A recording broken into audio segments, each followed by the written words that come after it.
Hello दोस्तों। आज हम बात करेंगे चट्टान के बारे में। तो चट्टान कहते किसे?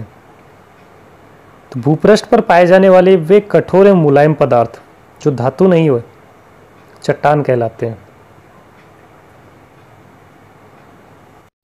तो आज हम बात करेंगे चट्टान और चट्टानों के वर्गीकरण के बारे में।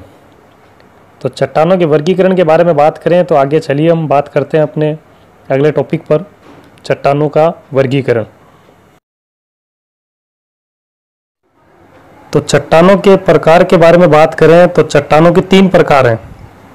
1 नंबर आग्नेय चट्टान, 2 अवसादी चट्टान और 3 नंबर रूपांतरित या कायांतरित चट्टान।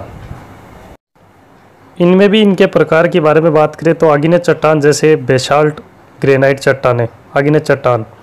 अवसादी की बात करें तो बलुआ पत्थर, चूना पत्थर आदि। रूपांतरित की बात करें तो क्वार्ट्जाइट एवं संगमरमर चट्टान। तो ये 3 प्रकार की चट्टानें होती हैं। लेकिन आज हम आग्नेय चट्टान के बारे में ही बात करेंगे। आग्नेय चट्टान क्या है और आग्नेय चट्टान के कितने प्रकार हैं। तो चलिए आगे चलते हैं आग्नेय चट्टान के बारे में। चलो तो हम बात करें आग्नेय चट्टान के बारे में। तो आग्नेय चट्टान 2 प्रकार की होती है। एक तो बाह्य आग्नेय चट्टान जैसे बेसाल्ट चट्टान, एक आंतरिक आग्नेय चट्टान जैसे ग्रेनाइट चट्टान। तो ये 2 प्रकार की चट्टानें हैं, लेकिन आज हम बात करेंगे आंतरिक आग्नेय चट्टान के बारे में ही। तो आंतरिक आग्नेय जो चट्टान है उनके भी अलग अलग प्रकार हैं।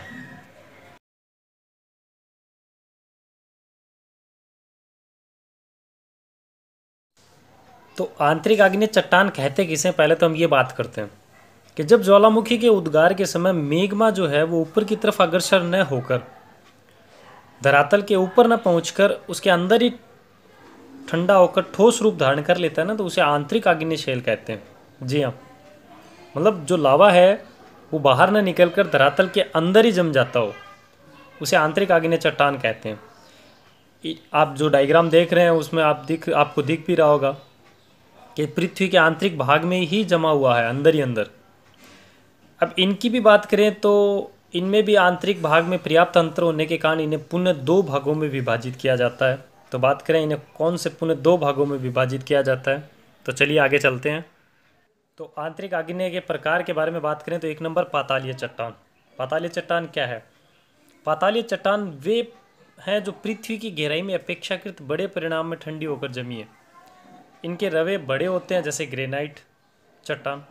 इस पाताल जो शेल है उसका नाम प्लूटो के नाम पर किया गया है, जिसका तात्पर्य पाताल देवता से है। ठीक है। दूसरी अपनी चट्टान की बात करें तो मध्यवर्ती चट्टान। जब ज्वालामुखी के उद्गार के समय गर्म एवं तरल मेग्मा ऊपर उठता है, परंतु धरातलीय अवरोध के कारण दरारें, छिद्रों या फिर नली में ही जमकर ठोस रूप धारण कर लेता है, तो इस प्रकार की सेलों का निर्माण होता है, जैसे बैथोलिथ, लेकोलिथ, फाइकोलिथ, लोपोलिथ, सील आदि। तो आइए अब हम बात करें मध्यवर्ती चट्टानों की अन्य चट्टानों के बारे में। बैथोलिक चट्टान ये प्राय गुंबदाकार के होते हैं। इनके किनारे तीव्र ढाल वाले एवं आधार तल अधिक गहराई में होता है। और एक बात कि बैथोलिक ग्रेनाइट चट्टान के रूप में विश्व के अधिकांश पर्वतों के कोर में मौजूद है। लेकोलिथ पृथ्वी के धरातल के निकट परतदार चट्टानों के बीच गुंबदाकार संरचना में मेग्मा के जमने के कारण इनका निर्माण होता है।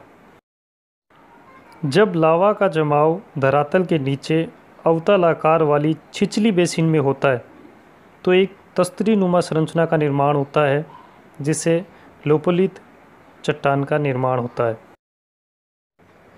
जब मेग्मा का निक्षेप तरंगों के रूप में होता है तो इसे फैकोलिथ कहते हैं। मेग्मा जो है वो इसके अपनति एवं अभिनति में जम जाती है, जिस कारण फैकोलिथ चट्टान का निर्माण होता है।